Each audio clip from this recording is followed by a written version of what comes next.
FM 89.1, Radio Universidad. Hola, Giancarlo, ¿cómo andás? Buen día. Buen día, ¿cómo va eso? ¿Cómo anda ese hombro, primero, que me dijeron que estás golpeado? Ay, un poco averiado anda. Qué bárbaro, che. Aquí que preferí no acercarme caminando hasta la universidad porque me hace doler. Te duele cuando caminás, claro. ¿Qué te dijeron? ¿Tenés reposo? Reposo. Bueno. Reposo, nada que hacerle. Inmovilización y reposo. ¿Qué vas a hacer? Bueno, a cuidarse un poquito entonces. En estos tiempos hay que cuidarse bastante. Bueno, vos sabés que uno de los temas, siempre tratamos de buscarle el otro costado a los temas que habitualmente nos rozan y estamos todo el tiempo hablando y no nos detenemos a pensar un poco más allá, ¿no? Y hoy el tema tiene que ver con Lucas, este chico que fue asesinado, y con sus compañeros, que tenían un aspecto similar al de Lucas. Y yo digo, en algún medio televisivo, en algún programa de televisión se dijo, se desconfiaban entre ellos porque uno sospechaba que el otro podía robarlo y demás, cosa que me parece casi la teoría de los dos demonios, ¿no? Pero ¿por qué sospechar? Y nos pasa a nosotros a veces hasta inconscientemente, de cierto estereotipo de persona, ¿no? Es decir, el pibe que tiene pelo corto, gorrita, capaz que usa una zapatilla llamativa y demás, es lo que ellos dicen, ¿no? Ya enseguida nos tildan de posibles delincuentes. Portación de rostro, ¿no? Sí, de lo que tanto se quejan las juventudes, en particular las juventudes conurbanas, ¿no? Pero cuando nosotros éramos jóvenes era el de pelo largo, ahora es el de pelo corto. Y yo creo que fue buena la introducción en relación a la teoría de los dos demonios, ¿no? Claramente una construcción intencionada, una construcción de algún sector del poder, digamos, un sector que tiene poder y capacidad de construir y legitimar ciertos estereotipos, con algunas finalidades que en general no tienen nada que ver con lo que se demuestra, quiero decir, o sea, que le tengamos miedo a un determinado tipo de personas con un determinado aspecto, lejos de protegernos de que nos pasen cosas, hacen que tengamos estrategias de evitación basada en un prejuicio, ¿no? Claro. Uh-huh. Porque eso indicaría que una persona bien vestida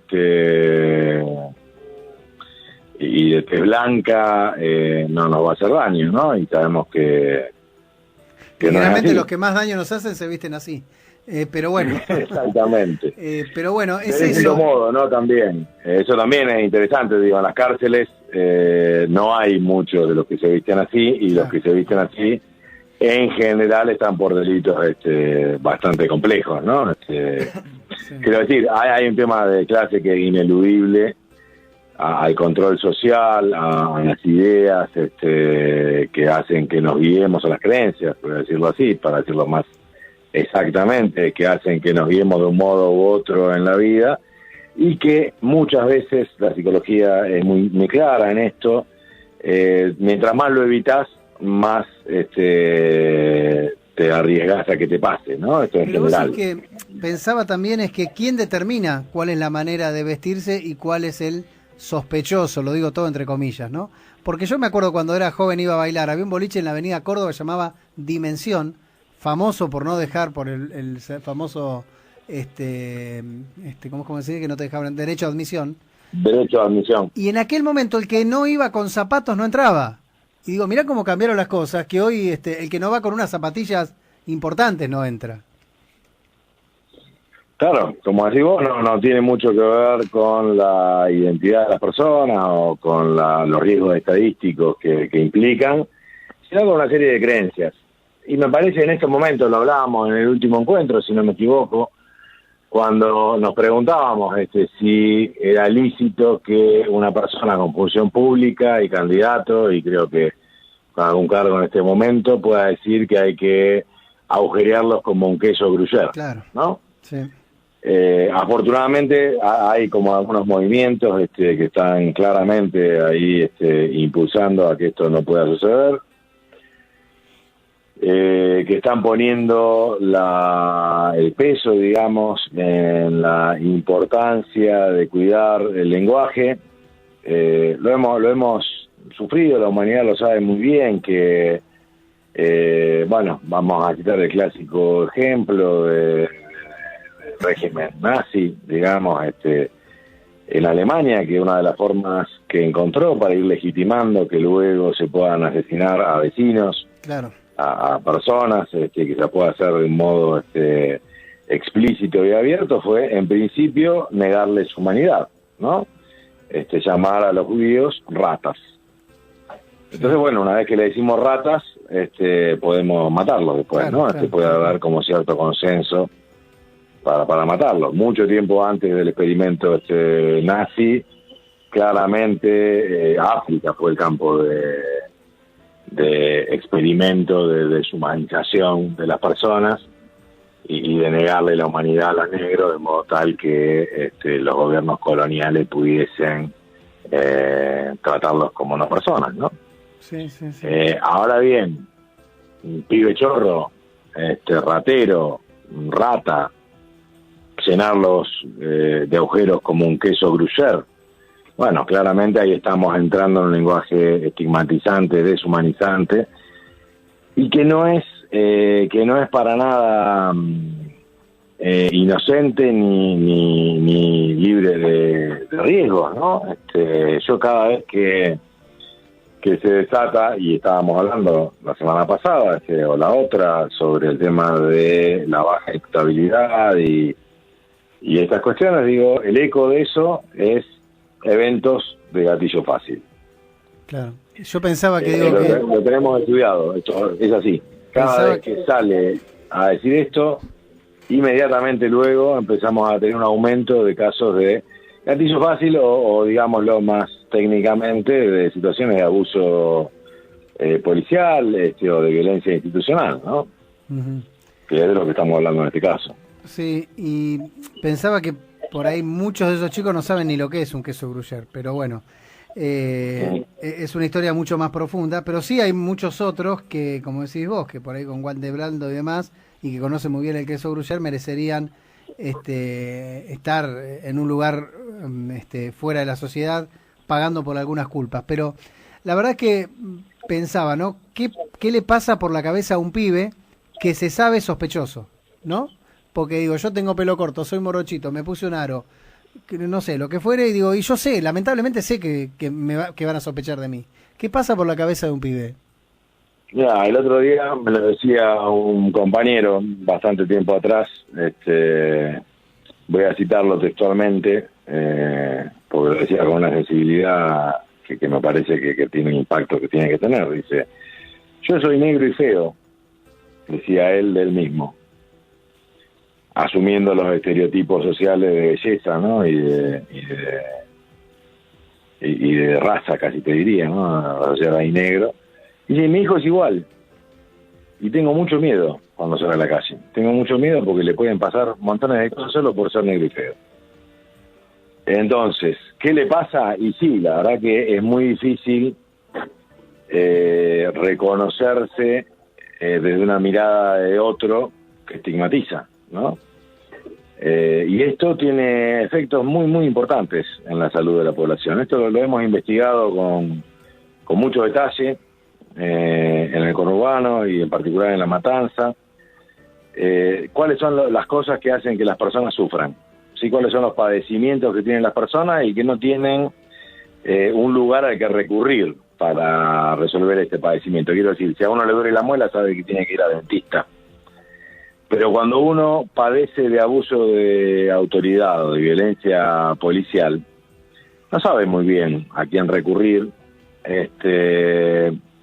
no está claro qué es lo que tiene que hacer, no está claro quién lo tiene que defender, porque claramente si uno sufre de abuso policial, la policía deja de ser un referente legítimo para resolver ese abuso policial, ¿no? Y bueno, el abuso policial junto con la desunión comunitaria, la defraudación en relación a las personas con autoridad política, la desesperanza en relación al futuro y la desintegración familiar conforman una serie de síndromes que afectan mucho la salud de la población y que además no tienen a quién recurrir y que además no se pueden resolver individualmente. En eso, uno de los problemas clave que tienen los jóvenes es el abuso de autoridad, ¿no? ¿Y cómo se manifiesta este abuso de autoridad en las personas? se manifiesta con cuestiones muy, muy simples que marcan la vida, ¿no? Por ejemplo, la creencia en que la policía y otras fuerzas de seguridad manipulan las evidencias, o que la policía detiene a quien quiera, aunque no haya razones justas o legales para hacerlo, o que es inútil pretender que la policía actúe ajustándose a reglamentos de las leyes, o que no tiene sentido hacer denuncias porque la policía puede estar involucrada, ¿no? Digo, este tipo de creencias que las hemos formulado a partir de una investigación rigurosa, digamos, preguntándole a las personas qué era lo que le afectaba a su salud y de cómo lo podían expresar, digamos, ¿no? Tomamos estas cuestiones como indicadores que la gente percibe, junto a otros como pasar lejos de paradas policiales y otras cuestiones, ¿no? Y que afectan gravemente a la población. Pero afectan en particular, y eso también es interesante cuando ya pasamos a analizar más minuciosamente a quienes afectan en particular, si uno lo mira en términos generales, atraviesa a los distintos sectores sociales y distintas edades y sexos con bastante impacto en general. Pero cuando analizamos lo que le pasa a las personas jóvenes de sexo masculino, encontramos que son las personas que más afectadas se ven por estas situaciones que acabo de mencionar. Y cuando vamos a analizar los datos más duros y crudos, básicamente los datos de mortalidad, encontramos que hay muchas situaciones de asesinato de jóvenes, varones, por fuerzas policiales. Tal es así que aquí en La Matanza se ha conformado un observatorio de violencia policial, de violencia institucional, en el Consejo Local. No sé si ustedes saben lo que es el Consejo Local, derechos de niños, niñas y jóvenes. Sí. En todos los municipios que adhieren a la Ley de Protección y Promoción de Derechos, todos los actores que tienen responsabilidad en la promoción y protección de derechos se juntan una vez por mes en el Consejo Local para ir aunando políticas y viendo que las cosas funcionen bien, ¿no? Como este era un problema muy importante, se conformó específicamente en el marco del Consejo Local un observatorio de violencia policial para poder acompañar las denuncias, porque como decíamos, si yo sufro violencia policial y quien tiene que ayudarme es la policía, estoy en un problema. Sí, está claro. ¿No? Está claro. ¿Y qué pasa con el rol nuestro como padres, ¿no? También, y los comentarios que hacemos en casa, porque me parece que de ahí parte un poco el cambio, ¿no? Esto de no hacer comentarios como el villero, el negro, porque después me ha pasado de escuchar adolescentes que dicen, no, porque me dio miedo que veía que venían unos chicos caminando con gorrita, y claro, eso es porque en tu casa prácticamente mamaste esto de, bueno, si vienen los chicos estos caminando con gorrita, cruzate de vereda, ¿no? Es un poco eso. Claro. ¿Y qué pasa ahí? Lo que estamos preguntándonos más profundamente es cómo construimos categorías morales en base a la clase social. Y cómo han logrado, de algún modo, que le tengamos miedo a la pobreza para que sea más fácil que nos sometamos a cualquier cosa para no ser pobres, ¿no? Y mientras más cerca estamos de ahí, más miedo le tenemos, más rechazo le tenemos a cualquier cosa que nos pueda parecer pobre, ¿no? Y esto es un problema porque tiene que ver incluso con la conciencia de clase de cada cual, ¿no? Y que nos engaña, y que deja en riesgo a nosotros porque dejamos de tener criterios relativamente racionales para cuidarnos. Esto es lo mismo cuando suponemos que una persona tiene VIH-Sida por determinadas características físicas, ¿no? Entonces, con esa persona que tiene esas características físicas, nosotros tendríamos cuidados, y con las personas que tengan otras características físicas, no tendríamos los cuidados que tenemos que tener. Cuando en realidad los cuidados los tenemos que tener siempre. No sé si es claro el ejemplo. Sí, absoluto. ¿No? Absoluto. Pero insisto en el riesgo que esto implica para los jóvenes de nuestros barrios. En lo que va del año, hemos detectado desde el Consejo del Consejo Local, del Observatorio de Violencia Institucional, 8 asesinatos de personas menores de 21 años. ¿En cuánto tiempo? Este año. 8 menores de 21 años. 8 asesinatos menores de 21 años. Y no puedo dejar de hacer cierta lectura de clase, digamos, de qué pasa cuando el joven asesinado es de la ciudad de Buenos Aires y cuando el joven asesinado es de una barriada popular. No, sí, me imagino. Lo mismo que pasó con el kiosquero de Ramos versus Lucas. René, ¿no? Pero digo, y ahí está la cuestión de clase. Cuando matan a alguien de la ciudad de Buenos Aires, que está volviendo a jugar de un club privado, de un club de fútbol, y que está haciendo las mismas actividades que hacen nuestros hijos, nos sentimos tocados. Cuando el que fue asesinado es alguien que no sabemos muy bien quién es, dónde vive, cómo será que se vive en ese barrio, sí, es común que los maten, entonces no sufren tanto. Se había construido una idea así muy fuerte cuando el imperio, digamos, empezó a atacar Medio Oriente, ¿no? Y nos mostraban las imágenes de las personas asesinadas por los bombardeos de la OTAN en Afganistán, en Irak, etcétera. Había como cierta deshumanización de estas personas, como diciendo, bueno, siempre los bombardean, deben estar acostumbrados, ¿no? Entonces, estas son las construcciones que son muy peligrosas y que efectivamente generan muertes. Giancarlo, siempre es un placer hablar con vos. Gracias y la seguimos la semana que viene. Bueno, muchas gracias. Gracias por el espacio, ¿eh? Desde la Universidad Nacional de La Matanza, Radio Universidad FM 89.1. Siempre cerca.